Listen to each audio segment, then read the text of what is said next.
本節目內容只反映主持人或個別參與節目人士之意見，敬請留意。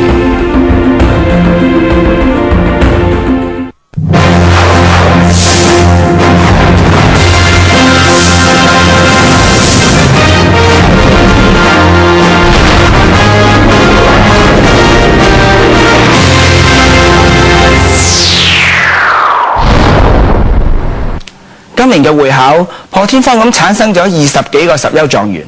而總計4優以上嘅考生呢，全港都有1200幾人。不過值得我哋注意嘅係零分嘅數字仲多，全港有2萬人，比舊年呢係增加咗1成幾。而根據數字計算呢，日校嘅考生呢有1成係0分嘅。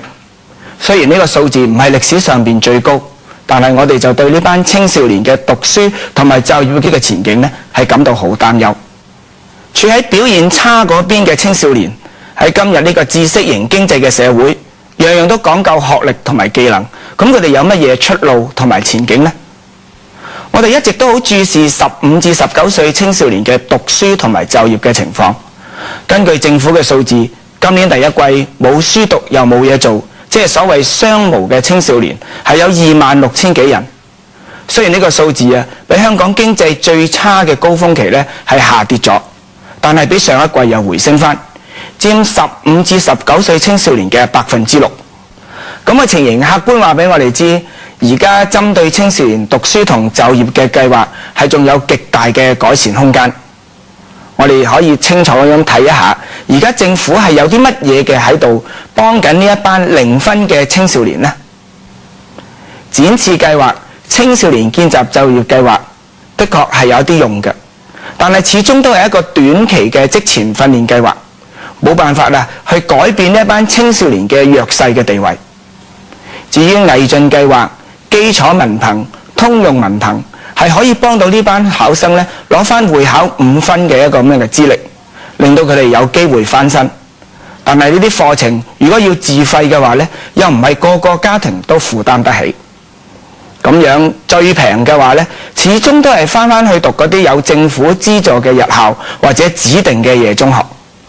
兜兜轉轉又翻去原位。咁樣係咪即係話俾我哋聽，香港嘅制度始終係未能夠有效咁解決呢一班每年都有為數2萬嘅0分青少年嘅出路問題呢？如果我哋冇一個全面性嘅計劃，咁呢一班青少年嘅年紀漸漸長大嘅時候，咁佢哋又會點樣呢？而我哋嘅社會每年不斷累積增加呢啲咁樣嘅青少年，佢哋又漸漸變成中年嘅話，咁我哋嘅社會又會點樣呢？我哋認為傳統嘅中學同埋預科同埋非傳統嘅升學途徑都係同樣重要嘅。一個真正多元化嘅教育制度，同埋呢個制度裏邊能夠有效咁提高教學同埋學習質素，使到每一個有心想讀書嘅人都各安其位，先至係解決問題嘅根本之道。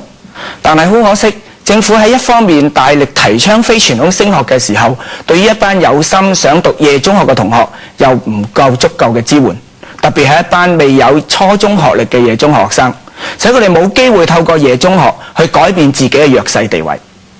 如果話教育改革係為咗嚟緊嘅新一代嘅話，咁我認為目前最急迫解決嘅係已經入咗學校讀緊書嘅呢一代，又或者啱啱離開咗學校，仲有大把日子嘅所謂過去咗嘅一代。